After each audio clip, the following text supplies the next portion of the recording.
Have all the members voted and is your vote properly recorded? Please check the board. If all the members have voted, the machine will be locked. We have a latecomer.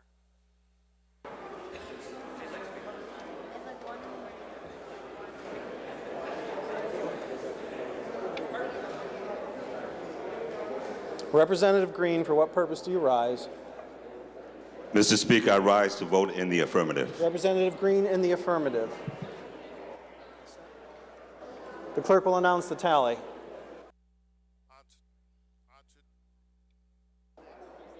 On today's consent calendar, total number voting 140, necessary for passage 71, those voting aye, 40, those voting nays are not voting 11. The bills on the consent calendar are passed.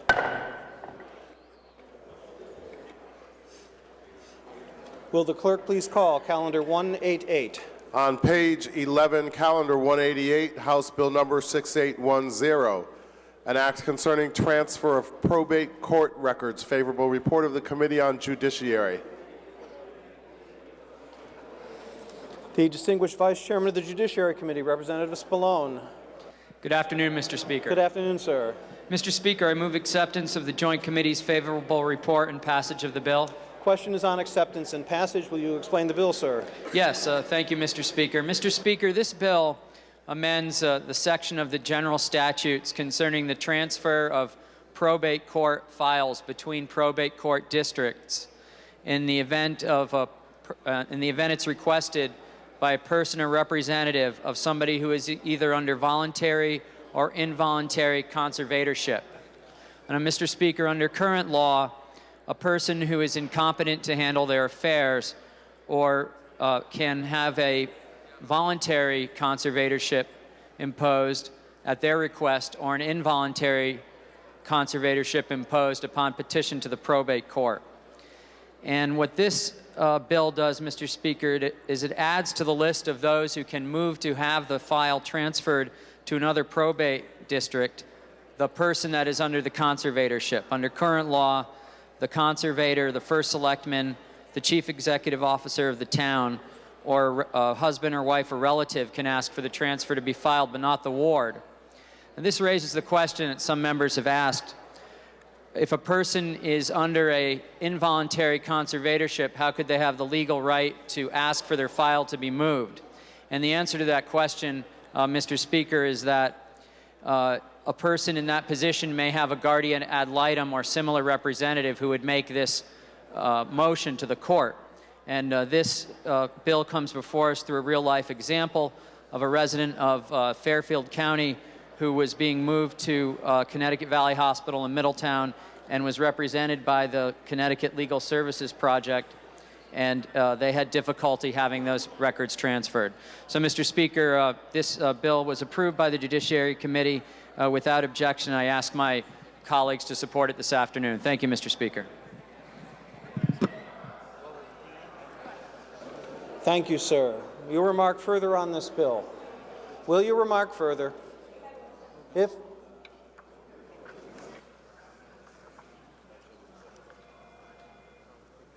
Representative Minor, you have the floor, sir. Thank you, Mr. Speaker, and good afternoon. Good afternoon, sir. For some time in the state of Connecticut, there have been ongoing discussions about probate courts in general, and I think this bill clearly provides an opportunity to have that discussion.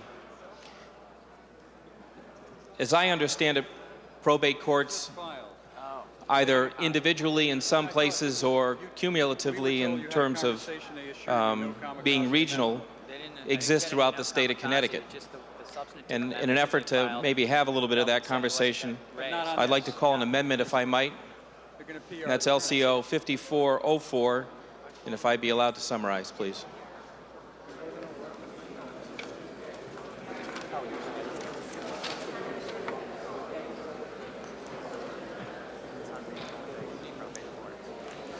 The clerk is in possession of LCO number 5404, which shall be designated House Amendment Schedule A. The clerk, please call. Clerk, please call. LCO number 5404, House Amendment Schedule A, offered by Representatives Minor and Hetherington.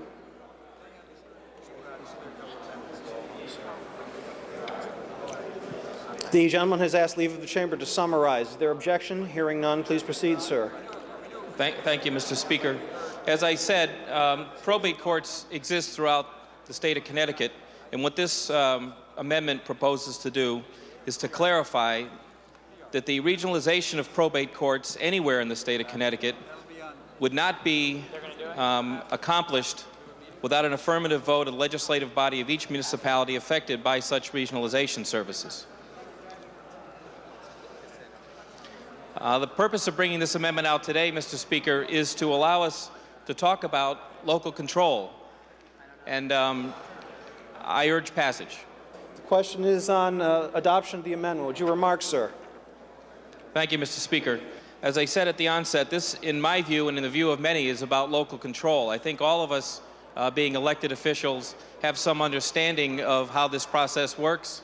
We appreciate the voice of the communities in which we live and those in which we serve, and so do the probate judges. I understand that there are certain financial constraints going on in the state of Connecticut that have, in some cases, even had probate courts voluntarily consolidate. But I think the difference between their voluntary consolidation and coming to the legislature to have us bless that, so to speak, is entirely different than the state of Connecticut and its legislature taking a position to do it on the front end when they're not asking to be consolidated. And I urge passage.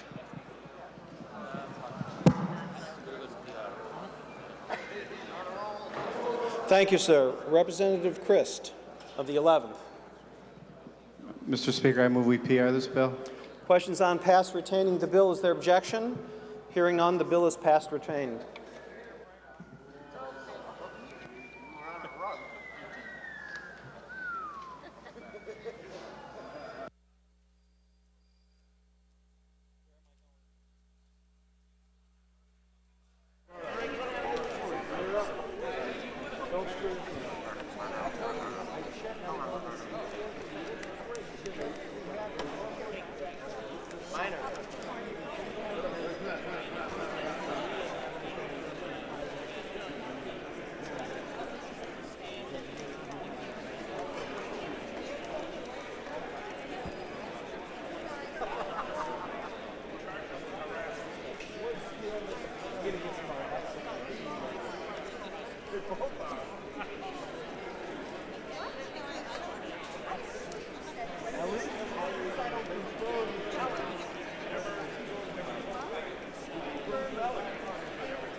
Will the clerk please call calendar 77?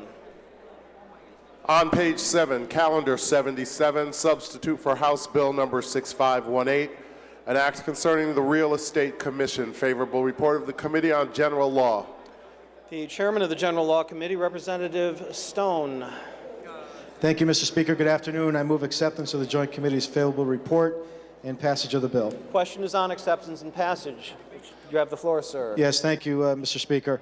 Mr. Speaker, this bill does a couple technical revisions to our statute regarding the Real Estate Commission. It provides for a more consistent licensing renewal date for brokers and salespeople.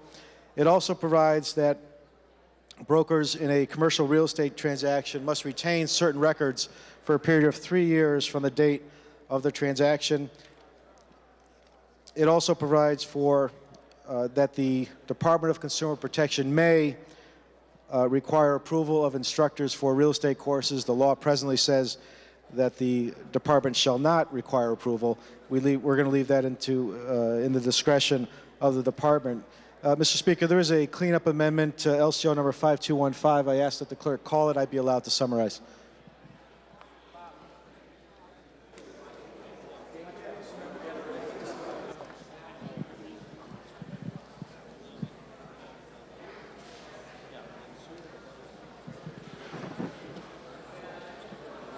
No.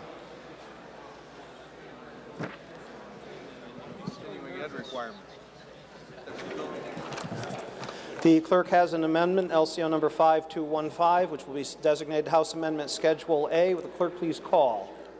LCO number 5215, House Amendment Schedule A, offered by Representative Stone. The gentleman has asked leave of the chamber to summarize. Is there objection? Hearing none, please proceed, Representative Stone. Thank you very much, Mr. Speaker. This is a cleanup amendment. It provides, in substance, it removes the term notes from line 36. There was some discussion in committee and amongst those who screened the bill as to exactly what was meant by that very general term notes. So rather than attempt to define what was meant, we merely eliminated that reference. Also, we indicated that the real estate broker had to retain records that were either in his or her possession or generated by that real estate broker. So it's not any and all documents related to the transaction, but merely what they had in their possession or that which they generated. The remainder of the amendment is technical. There was some question as to what a true copy of a document is. We merely indicated that it should be an accurate copy of the document. So we made that change as well. I move adoption. Question is on adoption. Will you remark? Will you remark on the amendment? If not, let me try your minds. All in favor signify by saying aye. Aye. Opposed, nay. The ayes have it. The amendment is adopted.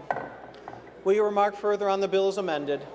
If I may, Mr. Speaker. Thank you, Mr. Speaker. Just very generally in support of the bill, this provides a very effective enforcement tool for the Department of Consumer Protection. It requires that certain documents which are already generated in a commercial real estate transaction be retained in the event of an enforcement action by the department. They don't have to be retained forever, but merely for a period of 3 years from the date the transaction is consummated. I urge my colleagues to join me in support of this bill. It's been supported by the Connecticut Association of Realtors as well as by the department. Thank you, Mr. Speaker. Thank you, sir. Will you remark further on the bill as amended? Representative Green of the 105th. Thank you, Mr. Speaker. I also rise in support of this bill. Representative Stone has made it clear this is supported by not only Department of Consumer Protection, but the realtors themselves support this concept, and I urge this chamber's support. Thank you. Thank you, sir. Will you remark further on the bill as amendment? Representative Willis of the 64th.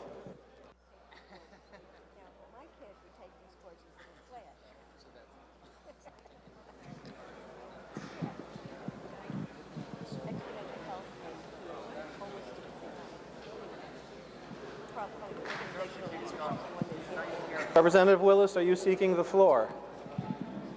I thought so. Thank you. You're welcome. Mr. Speaker. I move for the exceptions of the Joint Committee's favor. Representative Willis, we're still on calendar 77. You had sought recognition. Are you going to speak on this bill? No. No. Thank you, Madam. Representative Ward of the 86th. Thank you, Mr. Speaker. Mr. Speaker, I rise to support the bill that is before us and also to offer an amendment. If the clerk would please call LCO number 5187, and if I would be granted permission to summarize.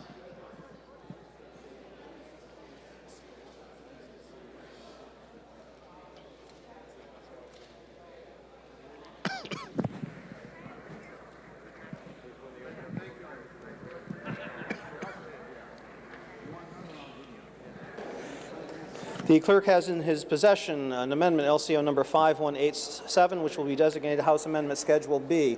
Will the clerk please call? LCO number 5187, House B, offered by Representative Ward. Representative Ward, do you seek leave the chamber to summarize? Yes, Mr. Speaker. Without, is there any objection? Hearing none, please proceed, sir. Thank you, Mr. Speaker. Members of the chamber, what this amendment does is add a new section to the statute relating to licensing of a real estate broker or real estate salesperson, and specifically provides that the license cannot be renewed if the individual's been convicted or pled guilty to a felony involving the commission of fraud in a real estate transaction. Mr. Speaker, I move adoption of the amendment. Questions on adoption of the amendment? Will you remark, sir? Yes, Mr. Speaker. Members of the chamber, what the amendment does, many of you probably noticed, maybe about a month ago, that an individual who had been convicted of fraud in real estate transaction, perhaps the largest fraud in the history of the state of Connecticut involving real estate, had his real estate broker's license renewed, I believe when he was no longer incarcerated. That clearly doesn't make any sense. There appears to be a gap in our statute. To be licensed in the first place, they look at whether or not an individual is honest. Honesty is one of the factors that is looked at, but it's not automatically looked at on renewal. And I think it's a good idea to make very clear that if there's a felony conviction involving fraud, that you can't get a renewal of your license. And I would urge the chamber to support the amendment, Mr. Speaker. Thank you, sir. Will you remark further on the amendment? Representative Stone of the 9th. Thank you, Mr. Speaker. I, too, join Representative Ward and urge my colleagues to support the amendment. Thank you, sir. Will you remark further on the amendment? Representative Beeman of the 72nd. Thank you, Mr. Speaker. One question through you to the proponent of the amendment, sir. Please frame your question. Through you, Mr. Speaker, to our esteemed minority leader, would there be any other circumstance for which the Connecticut Real Estate Commission would not renew a license or grant a license to a person who is convicted of any other infraction of our law? Through you, Mr. Speaker. Representative Ward, would you care to respond? Yes, Mr. Speaker, through you. This amendment, in my opinion, doesn't address any other reason that the Commission may or may not renew, but it creates an absolute bar to renewing the license for somebody who's convicted of this. So in answer to your question, I believe they would still have authority if they deemed it inappropriate not to renew, but this makes it they can't offer discretion. If you have a felony conviction for fraud and they find that to be the case, they have no option. They may not renew. Through you, Mr. Speaker. Thank you, sir. Representative Beeman, you have the floor. Thank you, Mr. Speaker, and I thank Representative Ward for his answer. I do understand the carve-out which this is, and I want to, for the purposes of legislative intent, get on the record that this is a carve-out for that specific area for which Representative Ward addressed in his bringing out the amendment. Thank you, Mr. Speaker. Thank you, sir. Will you remark further on the amendment? Will you remark further on the amendment? If not, let me try your minds. All those in favor signify by saying aye. Aye. Opposed, nay. The ayes have it. The amendment is adopted. Will you remark further on the bill as amended? Will you remark? If not, staff and guests, please come to the well of the House. Members, take your seats, and the machine will be opened.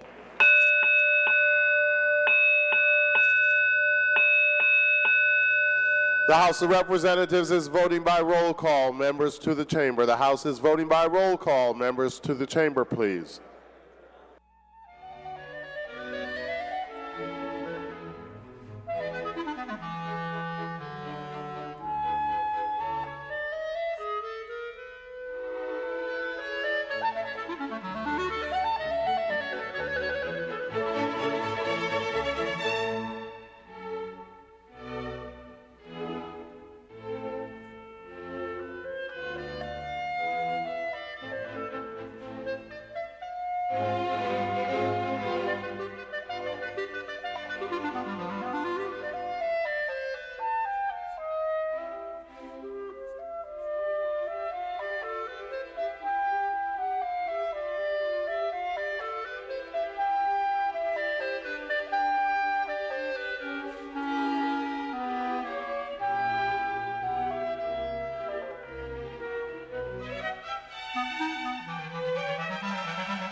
Have all the members voted and is your vote properly recorded?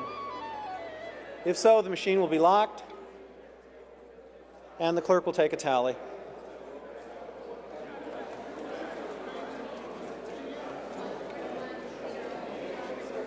And the clerk will announce the tally. House Bill 6518 is amended by House A and B. Total number voting 141. Necessary for passage 71. Those voting yea, 141. Those voting nays are absent. Not voting 10. The bill as amended is passed. Will the clerk please call calendar 134? On page 9, calendar 134, House Bill number 6794, an act concerning the Graduate Institute. Favorable report of the Committee on Health, Education and Employment Advancement. Before we begin, Representative Pavlikevich. Thank you, Mr. Speaker. Mr. Speaker, I would just like to announce that although I no longer have a position with this organization, to avoid the perception of a conflict of interest, I will be recusing myself from the chamber for the vote. Thank you, Mr. Speaker. Thank you, sir.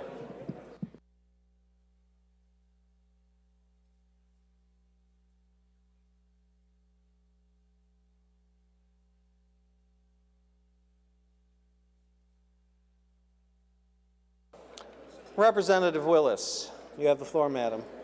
Thank you, Mr. Speaker. Sorry about that. I move for acceptance of the Joint Committee's favorable report and passage of the bill. The question is on acceptance and passage. Will you remark, madam? Yes, thank you, Mr. Speaker. The Graduate Institute is an independent, nonprofit institution of higher education. It was established and licensed in 1999 and is fully accredited by the Connecticut Department of Higher Education to offer Master of Arts degrees. The Graduate Institute is located at Mitchell College. It is now in its 6th year of operation, as I said, offering master's degrees. They have received their 5 full-year accreditation from the Department of Higher Education. With passage of this bill, they will now have their state charter. They require for admissions, candidates must hold a bachelor's degree from an accredited college or university. They offer a unique program to adult learners who have strong academic backgrounds and relevant experience, which may be applied to their studies. Their academic calendar accommodates the schedules of adult learners. I move adoption. Thank you, madam. Will you remark further on the bill? Will you remark further? Representative Strip of the 135th. Thank you, Mr. Speaker. Mr. Speaker, through you, a question or two for the proponent of the bill. Please frame your question, sir. Who was the accrediting agency that actually went in to determine if, in fact, they met all the requirements to properly educate people for the degrees that they will be giving out? Representative Willis. Excuse me, through you, Mr. Speaker, I didn't hear the very beginning of your question.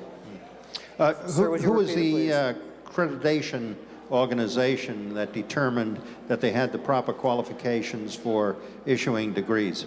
Our Willis. Connecticut State Department of Higher Education. Representative Strip.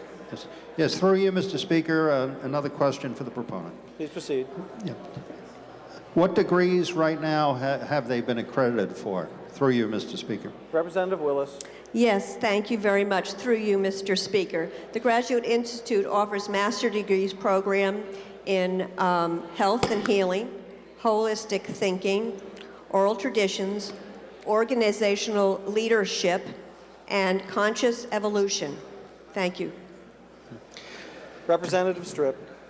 Through you, Mr. Speaker, who would control what degrees or diplomas or certificates they would give out in the future if they expanded their list of offerings?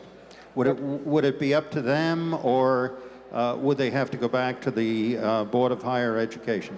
Through you, Mr. Speaker. Representative Willis. Thank you very much. It is my understanding that they would have to go back to our State Department of Higher Education. Representative Strip. Thank you, Mr. Speaker. I appreciate the answers. Thank you, sir. Representative Googans of the 31st. Thank you very much, Mr. Speaker. Just to speak in behalf of the ranking member, Don Scherer, of the Higher Education Committee, he in fact supports that, as well as do I on that committee, for the same reason stated by Representative Willis, that it in fact does meet the criteria that higher education has reviewed for this, these degree granting. Thank you very much. Thank you, Madam. Will you remark further on this bill? Representative Ward? Thank you, Mr. Speaker. Mr. Speaker, I appreciate the work of the Higher Ed Committee, and I realize the bill came out of there unanimously. And I didn't know what was meant by conscious evolution when we first saw this bill a year ago, and I guess I still don't. But I did read some of the course requirements, and I guess I may be a lone vote against the bill.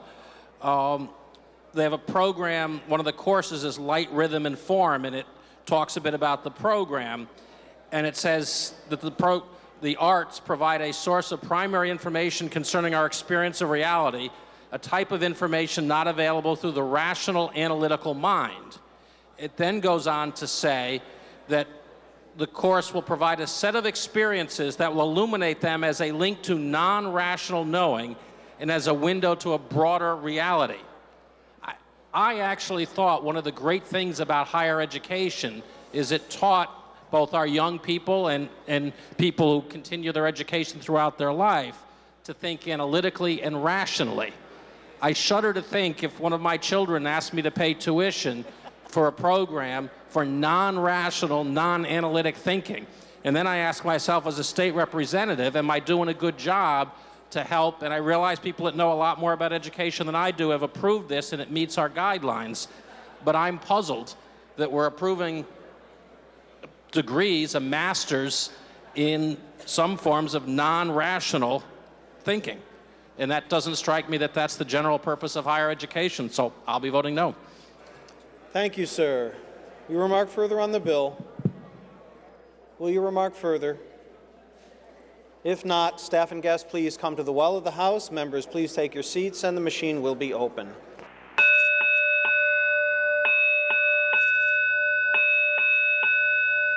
The House of Representatives is voting by roll call. Members to the chamber. The House is voting by roll call. Members to the chamber, please.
all the members voted?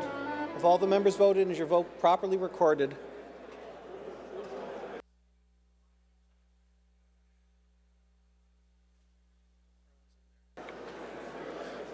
If so, the machine will be locked,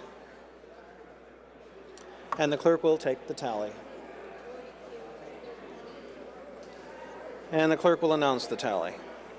House Bill number 6794, total number voting 138, necessary for passage 70, those voting yea, 96, those voting nay, 42, absent, not voting 13.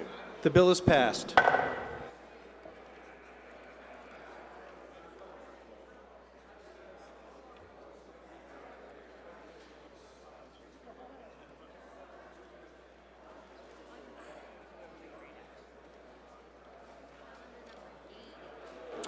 Will the clerk please call calendar 80? On page 7, calendar 80, substitute for House Bill number 6519, an act concerning health clubs. Favorable report of the Committee on General Law.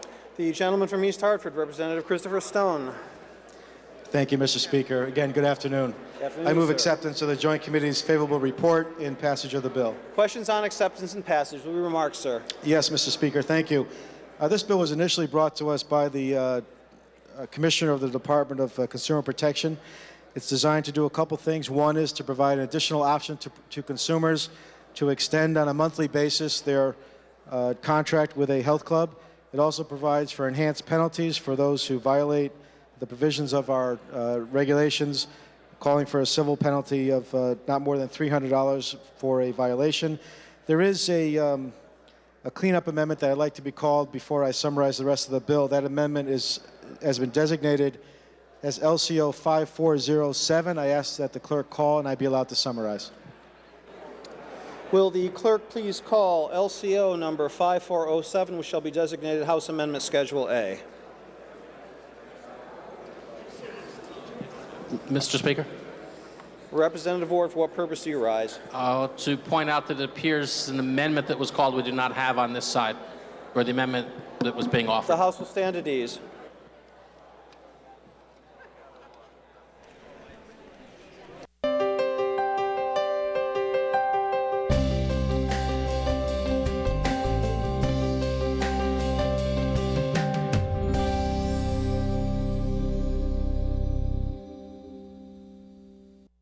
The House will return to order. Representative Stone, I believe you were about to begin summarizing the amendment, if I'm not correct? Yes, I was. Thank you, Mr. Speaker. If I may, Please proceed, sir. I apologize to the other side of the aisle for not having that copy ready when the amendment was called. What the amendment, first of all, I move adoption of the amendment. Questions on adoption? Your remark, sir. Thank you, Mr. Speaker. First of all, the amendment does a few technical revisions to the underlying bill. First and foremost, in several places within the bill, it refers to a 30-day notice, or in some cases a 31-day notice. Some months have 30 days, some months have 31 days, one month has either 28 or 29 days. What the amendment provides is that it's upon 1 month's notice, so that there's no confusion as to how much time frame the notice requirements would run from or run to. The second amendment, or a second part of the amendment, changes in section 4, subsection A of the bill, changes the use of the word duration to use of the word term. And the reason for that change is that it was felt that duration means how long the contract or the services are actually provided, whereas a term means how long the contract actually runs for. In other words, someone may enter into a contract that has a 2-year term, but may only use the contract and may exercise an option to cancel within a lesser period of time, say 10 or 12 months. So we felt that it was more appropriate to use the word term rather than duration. The second part of the amendment goes to sections 136 through 146. That's the provision in which we attempted to provide an additional choice to consumers to provide for an automatic renewal as set forth in a renewal clause rather than an option for an extended period of time, which we would consider to be a renewal option. Under the renewal clause provision, a renewal would occur automatically, provided the provider, in this case the health spa facility, provides written notice to the consumer of any increase in prices, or makes that information available to the consumer in some other form. It's clear, I want to make it clear that in order for the renewal option to be exercised, that and a price increase to take effect, they have to provide that notice at least 1 month in advance. Failure to provide that notice, there would be no automatic renewal. The next part of the amendment is relatively technical, it deals with a change to line 163. Existing law provides for only a reference to promissory note as opposed to a negotiable promissory note. There was some concern within the industry by adding that language whether we were limiting the ability of certain providers to call for a payout over a 24-month period, whereas the duration of the contract may be for some time less than that. By taking negotiable out, we go back to the present law and don't touch that, don't deal with that issue or change that provision in any way. The balance of the amendment really has to do with some technical revisions on language, just cleanup, and but for those substantive changes, I think it's clear that the amendment is technical. I ask my colleagues to join in adopting the amendment. Thank you, sir. Will you remark further on the amendment? Will you remark further on the amendment? If not, let me try your minds. All in favor signify by saying aye. Aye. Opposed, nay. The ayes have it. The amendment is adopted. Will you remark further on the bill as amended? Just briefly, yes, if I may. Representative Just Stone. briefly, if I may, Mr. Speaker. Again, the idea behind this bill is to provide an additional choice to consumers to renew on an automatic basis, only on a monthly basis, their contract with a health spa. It's consumer friendly. It provides for notices to the consumer in the event of price change. It provides for an easy way for the consumer to opt out, either by way of a fax transmission, email transmission, or other transmission in writing. It provides for additional penalties, so it's an enforcement tool on the behalf of the Department of Consumer Protection. This has been signed off on by not only the health spa industry and the department, but also by consumer groups, and the Consumer Law Group has signed off on this bill as well. So all parties at stake have had an interest in the bill. All parties at stake have had their issues addressed, and I urge my colleagues to join me in supporting the bill. Thank you, Mr. Speaker. Thank you, sir. Representative Green of the 105th. Thank you, Mr. Speaker. I rise in support of this bill. As Representative Stone has indicated, it's both consumer-friendly and it also helps consumer protection enforce the regulations. During testimony and the public hearing, the Commissioner Rodriguez testified that there were 57 health spas whose licenses expired in September and none of them had renewed. And he believed that very few of them had gone out of business and that many were operating without a license. So I think it's very important that we support this bill and help DCP help us. Thank you. Thank you, sir. Distinguished Dean of the House, Representative Belden. Thank you, Mr. Speaker. Mr. Speaker, just to clarify through you to the proponent, if I might, a question. Yes, sir. I have a health club in my district that offers their services on a pay-as-you-go basis without the benefit of a long-term contract. Is there anything in this legislation that would preclude that from happening? Through you, Mr. Speaker. Representative Stone. Thank you, Mr. Speaker. No, there is not. Representative Belden. Thank you, gentlemen. Thank you, sir. Will you remark further on this bill as amended? Will you remark further on the bill? If not, staff and guests, please come to the well of the House. Members, please take your seats, and the machine will be opened.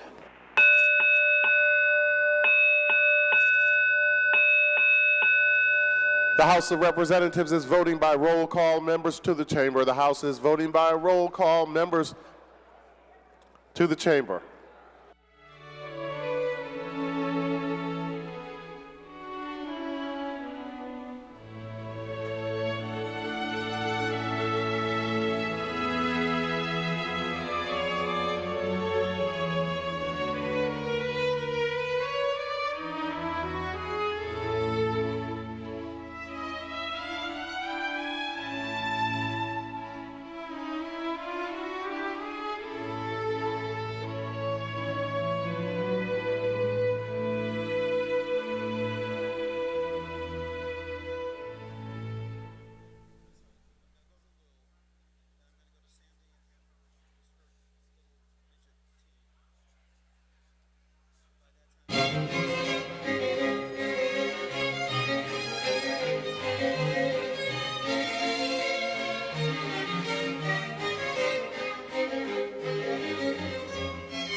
Have all the members voted?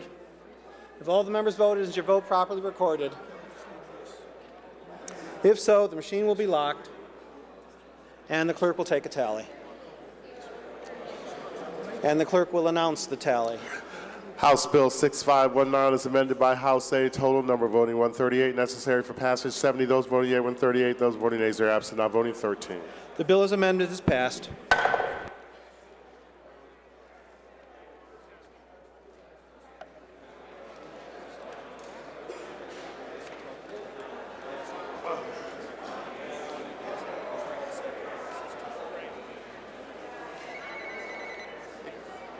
Okay. So, Bobby, who's first? Because they're not up. Any announcements or introductions? Announcements or introductions? Representative Wallace. Thanks. I got it. Thank you, Mr. Speaker. For purpose of an announcement. Proceed, sir. Thank you, Mr. Speaker. Mr. Speaker, the Planning and Development Committee will meet immediately following session today in room 2B in the Legislative Office Building to act on matters referred from the floor. Thank you, Mr. Speaker. Thank you, sir.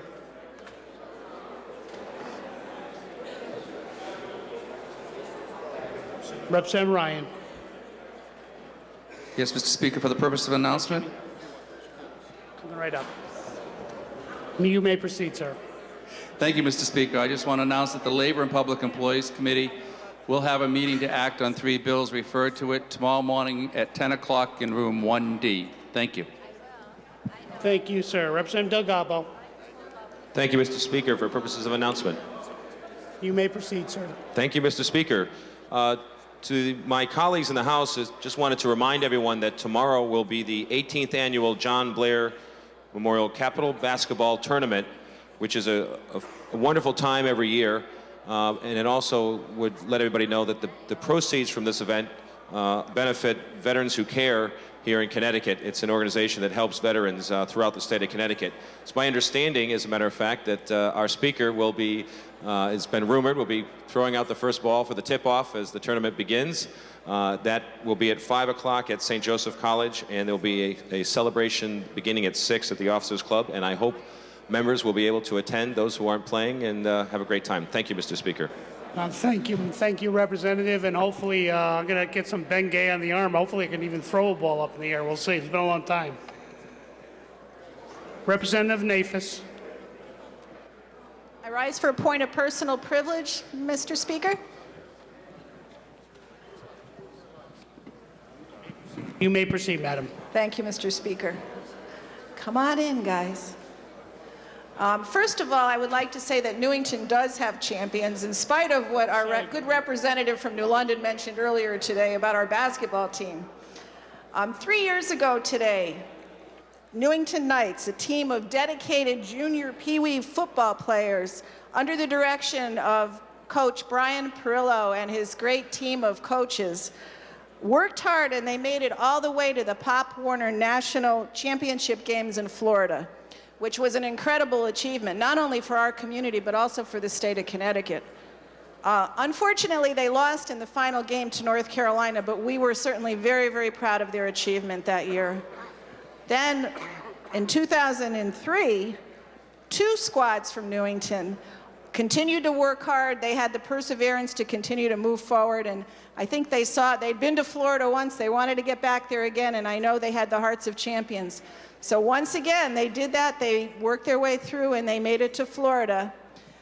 Once again, they didn't quite make it to the top, but both teams, again, are champions in our eyes.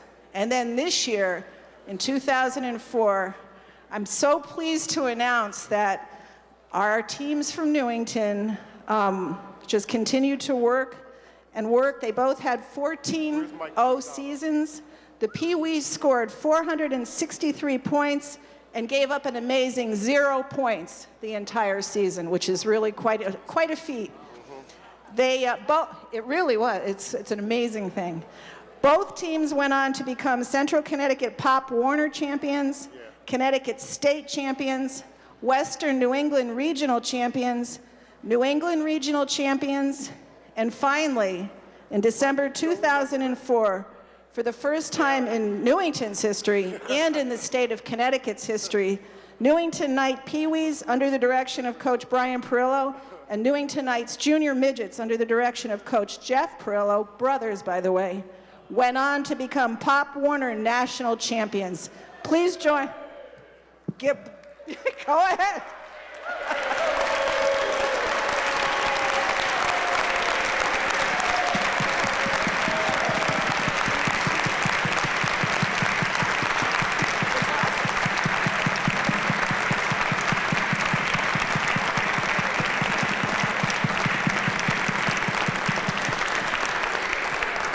These are very, very special kids and coaches and parents who have really worked so hard over the years to support this program. And it's really a pleasure to have you all here today. I know we've talked over the last few years about bringing you up and it hasn't worked out logistically. But we are very, very proud of everything that you've done. You guys have heart. And you set a great example for all of the youth of the state. And that's the type of role model we want to see. You know, we hear so much negative in the world, and it's really great to have the kind of positive energy that's in this room right now. I want to congratulate you, and I want to yield the floor to Representative O'Brien. Absolutely, Madam. Representative O'Brien, you have the floor, sir. You accept the yield, I should say. Accept the...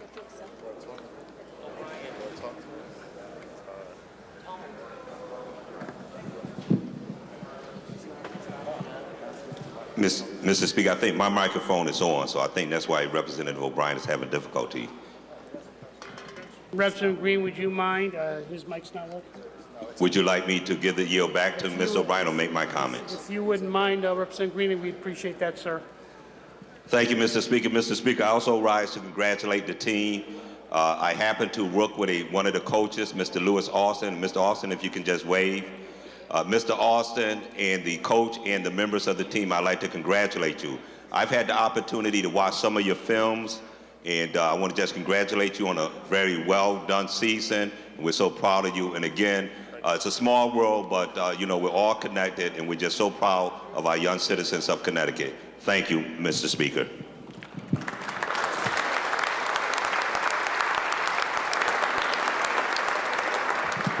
Thank you, sir. Representative O'Brien. Thank you, Mr. Speaker. It's a pleasure to speak and welcome the Newington Knights to the House chamber. Congratulations. You've all worked very hard, and you deserve all the accolades that you're getting right now. We in Newington are very proud of you, and now you know that the whole state of Connecticut is proud of you, too. We thank you very much for all that you've done. Keep on working. Keep on bringing all that effort that you put into winning these national championships into the rest of your life. I know that you're going to have a lot of success. And with that, Mr. Speaker, I would yield the floor to Representative Guerrera. Representative Guerrero, do you accept the yield, sir? Thank you, Mr. Speaker. Congratulations to the Newington Pee-wee midget football team. I'd like to congratulate the coaches. I see a good friend of mine, Ches Pace, out there, who was very instrumental with the team, and as we all know, Coach Perillo. I also, too, played football for Newington, and it brings great pleasure to see the team here. And I find it very ironic, Mr. Speaker, that today is Uconn Day. And I have a feeling that we will see many of these players here again in about another 10 years, playing for Uconn, playing on Rentschler Field. Of course, the coaches will be a lot older, and so far, we all will be, too. But it gives me great pleasure to see this great team. And let me tell you, right now, guys, across the United States, they're watching your films right now, wondering how they're going to beat you guys next year. So congratulations to all of you.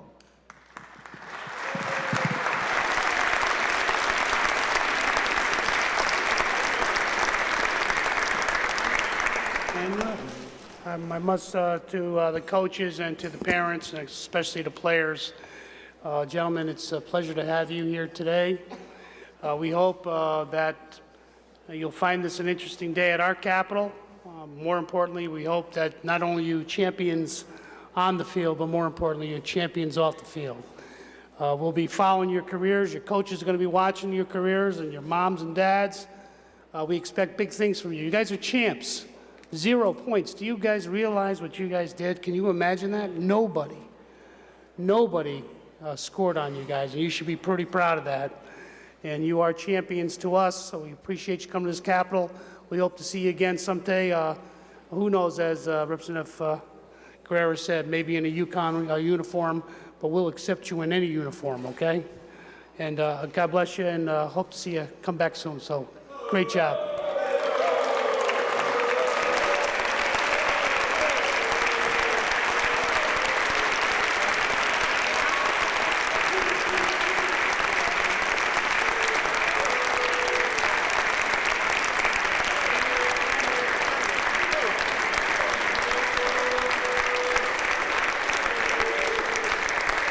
I would ask the chamber to stand at ease for a moment.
Any other announcements or introductions? Representative Godfrey.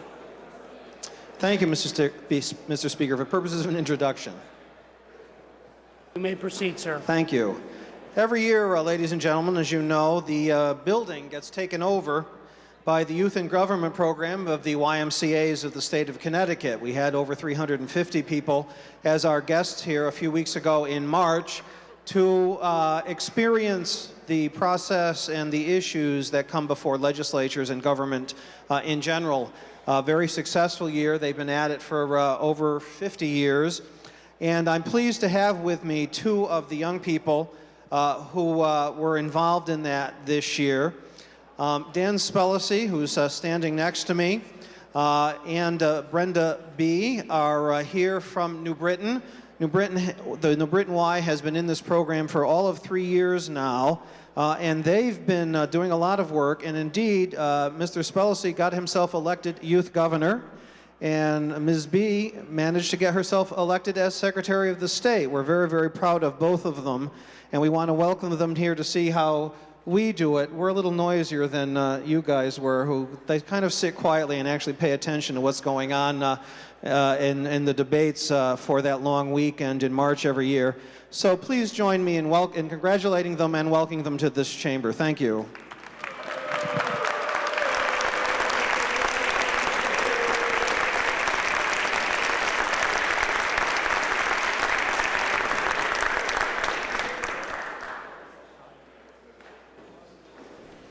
Representative Chris. What purpose do you rise, sir? For an announcement, Mr. Speaker. You may proceed, sir. Just for the Chamber's knowledge, calendar number 142 and calendar number 147, two of the nominations we acted on today, will need to be validated before the end of session on June 8th. Thank you, Mr. Speaker.